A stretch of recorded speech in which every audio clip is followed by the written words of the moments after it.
오늘 성경 본문은 시작이 있으면 끝이 있고 그 끝은 다시 새로운 시작임을 이야기하고 있습니다. 그렇습니다. 시작이 있으면 반드시 끝이 있는 법입니다. 만남도 그렇고요. 인생도 그렇고 모든 일에는 시작이 있으면 끝이 있어요. 이를 사자성어로는 유시유종이라고 합니다. 본 이사야서도 시작한 시점이 있었는데요, 오늘로 대단원의 막을 내리게 됩니다. 그렇다면 우리가 사는 이 세상도 시작이 있었을까요? 우리가 사는, 내가 살아가는, 내가 발로 밟고 살아가는 이 세상도 시작이 있었을까요? 라는 질문을 던지면서 말씀으로 들어갑니다. 먼저 성경에는 창세기 1장 1절에 태초에 하나님이 천지를 창조하시니라, 하나님께서 이 세상을 창조하심으로 이 역사가 시작되었음을 알리고 있습니다.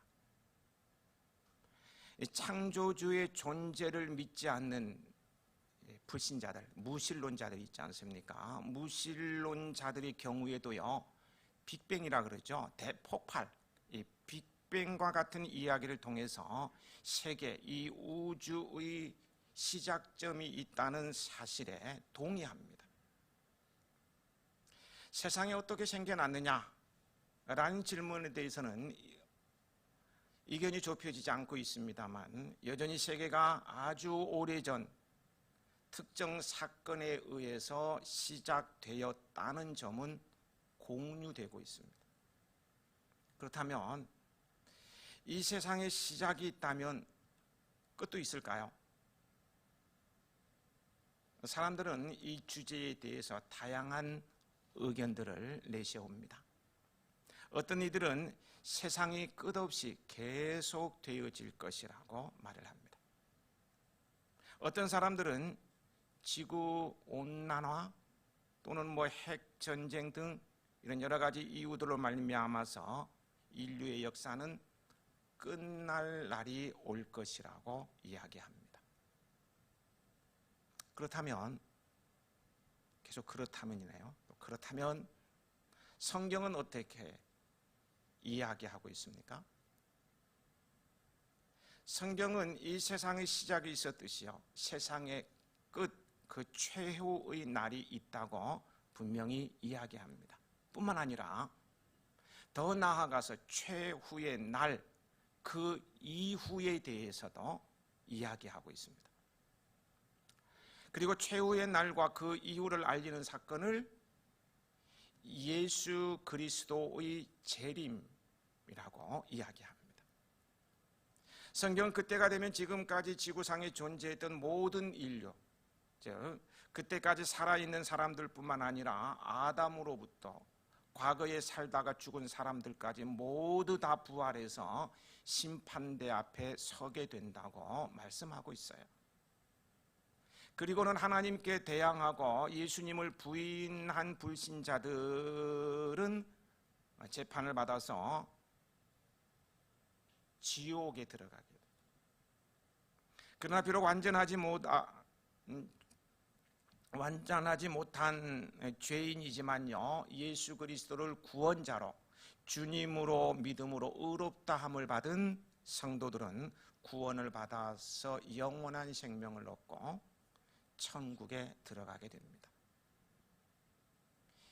이 세상 최후의 날에 임하게 될 하나님의 심판과 그 이후인 천국과 지옥의 이야기는 구약에는 없고 신약 성경에 새롭게 등장한 이야기라고 생각하는 분들도 계시던데요, 그렇지 않습니다.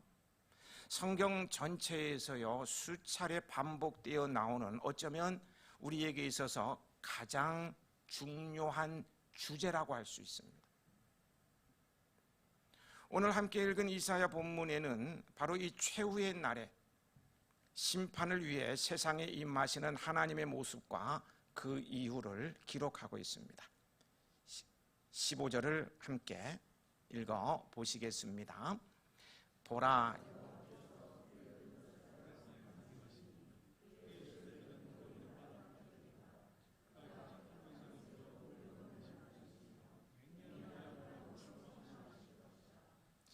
여호와 하나님께서 불에 둘러싸여 있는 모습으로 강림하심, 그 타고 계신 수레가 회오리 바람 같은 모습이라고 이야기하고 있죠. 여러분도 화산 폭발의 장면을 직접 경험하지는 못했지만요, 영상 등등을 통해서 보신 적이 있으실 거예요. 화산이 폭발하고 나오는 용암의 그 맹렬한 불길은 닿는 것마다 순식간에 태워버리지 않습니까? 그죠? 그 앞에 만물이요 한순간에 녹아버리고요, 검은 재밖에 남지 않습니다. 견디어낼 것이 하나도 없어요. 마찬가지로 죄인들을 책망하시는 하나님의 진노가 어찌나 무서운지 맹렬한 화염과도 같다, 이렇게 말하고 있는 거예요. 16절을 보면은요, 이와 같이 맹렬한 하나님의 진노를 받고 심판을 당하게 될 대상이 누구인가에 대해서 기록하고 있어요. 같이 읽어보겠습니다. 이 여호와께서 불과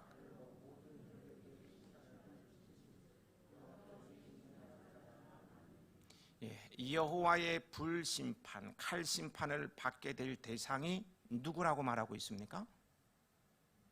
모든 혈육, 이 세상 모든 사람들을 가리키는 거예요.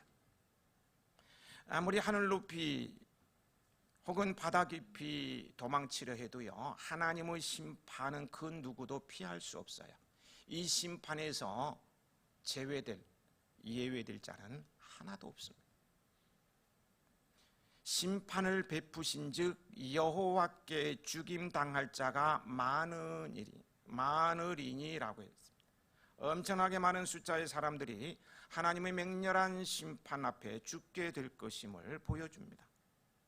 여기서 죽음은 지옥 형벌입니다.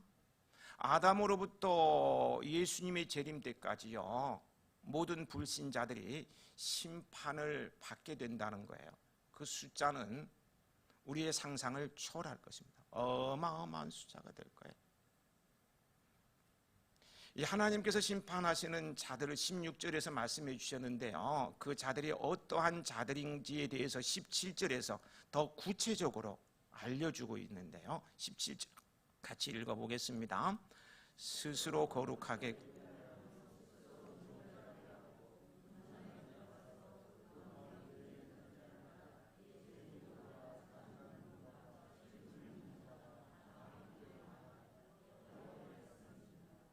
여기 스스로 거룩하게 구별하고 몸을 정결하게 한다는 말은 하나님을 경배하는 성도의 모습을 가리키는 것 같지만요, 사실은 우상 숭배를 하는 자를 말하는 거예요. 우상 숭배하는 자들도요, 종교적인 의식을 준비하기 전에 자기를 거룩하게 하고 몸을 정결하게 합니다.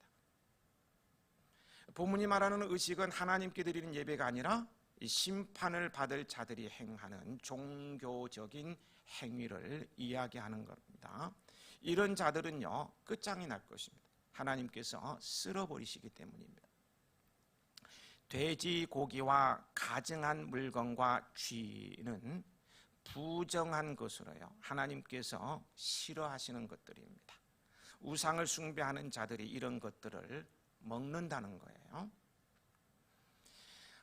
하나님께서 제일 싫어하시는 죄가 뭔지 아시죠? 하나님께서 제일 싫어하시는 죄가 10계명의 첫 번째 계명인 하나님 외에 다른 신을 두는 것이고요, 두 번째 계명인 우상을 만들고 그것들에게 절하는 것, 경배하는 것입니다.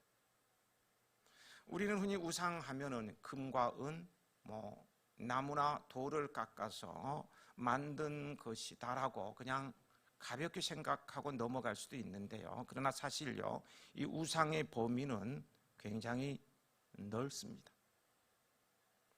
하나님 외에 더 의지하고 신뢰하는 것은 그것이 무엇이든지 다 우상이 될 수 있어요.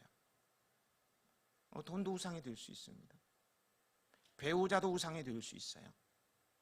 자식이 우상이 될 수도 있어요. 요즘은 자녀들을 하나 키우니까 참 우상처럼 받드는 모습들이 때로 안타깝기도 합니다. 자녀들이 우상이 될 수도 있어요. 그리고 내 자신이 우상이 될 수도 있습니다. 그 무엇이든지 하나님보다 더욱 의지하고 사랑하는 대상이 나의 우상이 되는 거예요. 하나님께서는 반드시 이와 같이 우상을 숭배하는 모든 자들을 다 함께 무엇으로요? 불로 심판하실 것입니다. 요한계시록 21장 8절에 보면은요, 좀 더 자세하게 심판을 받아서 둘째 사망, 즉 지옥에 들어갈 사람에 대해서 설명하고 있습니다. 거기에 보면은요, 지옥에 들어갈 자에 대해 더 구체적으로 본문 17절보다 더 구체적으로 설명하고 있어요. 두려워하는 자들과 믿지 아니하는 자들과 흉악한 자들과 살인자들과 음행하는 자들과 점술가들과 우상숭배자들과 거짓말하는 모든 자들은 불과 유황으로 타는 못에 던져지리니 이것이 둘째 사망이라. 여기 두려워하는 자들이라고 해요. 두려워하는 자는 누구를 말하는가요?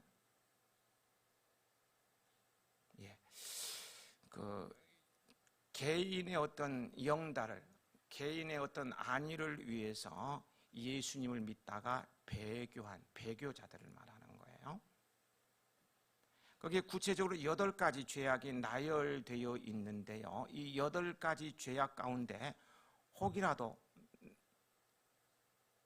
내가 걸리는 죄는 없었는가요? 다시 한번 읽어드릴까요? 배교자들과 믿지 아니하는 자들과 흉악한 자들과 살인자들과 음행하는 자들과 점술가들과 우상숭배자들과 거짓말하는 자들은 최후의 날 심판을 받아서 그 이후 둘째 사망, 지옥에 이르게 됩니다. 물론요, 예수 그리스도의 피로 정결함을 받은 이들은 이런 죄를 범했었다 할지라도 이미 용서함을 받았기에 구원에 이르게 됩니다. 이사야서의 마지막 장이죠. 오늘 마지막 장인데 거기 또 마지막 절 24절이죠. 24절은요, 하나님을 버리고 우상을 선택하여 살아간 모든 이들이요, 최후 심판의 날 심판받게 되죠. 그 이후의 모습을 보여주는 거예요. 같이 읽어보실까요? 그들이 나가서 내게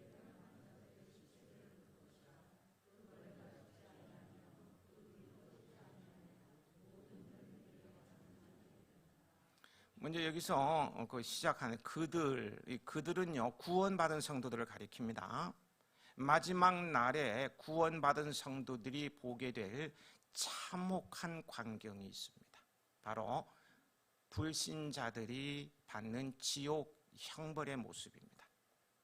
벌레가 뭐 한다고 그랬습니까? 죽지 아니한다고 했어요. 여기서 말하는 벌레는 구더기입니다. 구더기 아시죠? 지금은 공중 화장실이 너무너무 깨끗하죠. 너무 깨끗해. 거기서 그냥 잠도 잘 것 같아요. 너무 잘 꾸며놨어요. 근데 예전에는 그렇지 못하지 않습니까? 뭐 도회지에 사신 분들 잘 모를 거. 시골에서 자라신 분들, 50대 이상 되신 분들은 그 재래식 화장실 잘 아실 거예요. 특히 5, 6월에 재래식 화장실에 가보면 그 지저분하고 고약한 냄새가 막 숨 넘어가고 돌아가실 것 같아요. 얼마나. 밑을 보면 뭐가 있어요? 구더기가 변기로 꼼틀꼼틀 기어오르다 오르다가 또 뚝 떨어지면 어디로 떨어져요? 똥 가운데로 떨어져. 그리고 다시 기어올라요. 또 기어올라. 그 구더기를 보세요. 생김새도 그렇고요. 똥을 뒤집어 쓰고 냄새 때문에 구역질이 나서 숨 막혀서 돌아가실 것 같다니까요. 지옥에는